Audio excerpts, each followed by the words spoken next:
Forecast. Here's KATC Chief Meteorologist Rob Perillo. Welcome back. Well, summer forecast over the next couple of days. Rain chances amping up a little bit tomorrow, but settling back down a little bit for the latter part of the week and into the front end of the weekend. But it's all about the tropics. We have tropical trouble brewing in the Gulf of Mexico, the southern Gulf, but that trouble could be heading northward and directly our way. So something that we're going to have to pay close attention to. No need to panic yet, but we are watching a system that's going to be meandering down here in the southern Gulf of Mexico, the Bay of Campeche, for several days, and then eventually get drawn northward by this upper level low that's going to be pushing on through tomorrow, enhancing our rain chances, especially tomorrow afternoon and evening.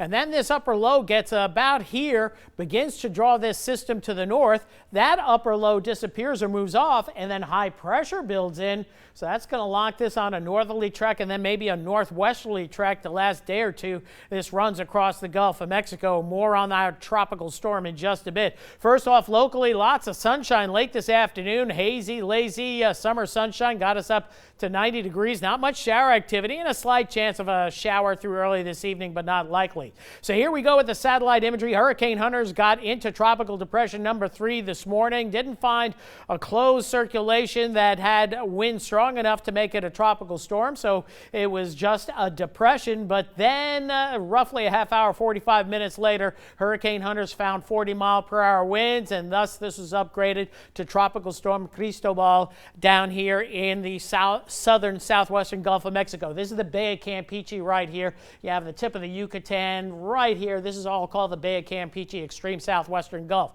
Moving to the south right now with 40-mile-an-hour winds, likely to move inland, so we know that's going to diminish it a little bit, but we do expect it to come back out in the Gulf of Mexico as we head into the latter part of Thursday and Friday. And depending what system and how organized it looks on satellite imagery will kind of give us an idea of what's going to happen as this makes a beat toward the northern Gulf Coast as we head into the weekend. Here we are Saturday, 50-mile-an-hour winds, 65-mile-an-hour winds. Hurricane Center thinks there's going to be some shear here that may limit the intensity of the storm, but it should be noted the European model and the ICON model, some of our more reliable models, have pressures at this point or when it reaches the coast very close to hurricane intensity, so we may have to prepare for that as well. Here's the European model. Speaking of, this is moisture fields. You see this purple? This is where the heavy rain is going to be. That's where that deep tropical moisture is. If you look at our key right here, it's way off the edge. That's because I make this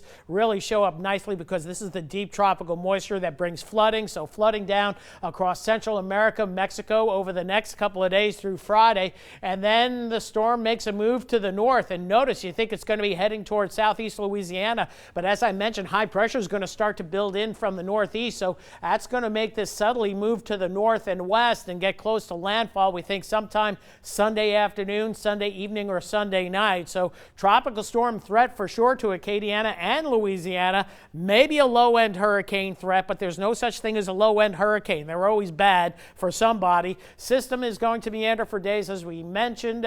Maybe a secondary system, but that's less likely. Bottom line, tropical storm wind, rain, elevated coastal tide threats to us and much of Louisiana Sunday into Monday, but we can't tell you how much rainfall, what the surge or tidal influences are going to be, and what kind of wind we're going to see. But if we're looking at something that looks like this, we're going to have everything on the table and the possibility of at least a Category 1 hurricane. Then moving inland, lingering rains into Monday night, and then hopefully drier conditions and more sedate conditions Tuesday. But at least if this is moving along, we might not see 30-inch rainfalls, but we could see 5 to 15-inch rainfall. So that's something. And when it comes in a 6 or 10-hour period, it always produces flooding. So near term, nice and quiet, fair skies, calm, still conditions overnight tonight. Then tomorrow, showers and thunderstorms should spark up mid-morning into the afternoon hours. A couple of locally heavy storms, maybe a little pea-sized hail, maybe a couple of funnel clouds as well, but not expecting